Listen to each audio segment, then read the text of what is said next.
జై Sriram. Hi friends, ఈరోజు మునగాకు ఎగ్ ఫ్రై చేసుకుందాం.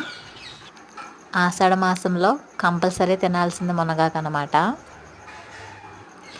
ఫస్ట్ ఇలా కళాయి పెట్టుకుని ఆయిల్ వేసుకుని ఉల్లిపాయలు, పచ్చిమిరపకాయలు, అలాగే పోపు దినుసులు వేసుకోవాలి.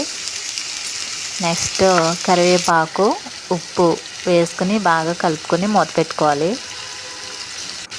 ఉల్లిపాయ మగ్గిన తర్వాత మునగాకు వేసుకుని వేయించుకోవాలన్నమాట. ఈ మునగాకు ముందే కడిగి కట్ చేసుకుని పెట్టుకోవాలి. ఇందులో కొద్దిగా పసుపు వేసుకుని కలుపుకోవాలి. నెక్స్ట్ మనం తీసుకున్న గుడ్లు కూడా వేసి బాగా కలపాలి. నెక్స్ట్ కారం కలిపి మూత పెట్టుకోవాలి. ఒక 5 minutes సిమ్లో పెట్టి ఫ్రై చేసుకోవాలి.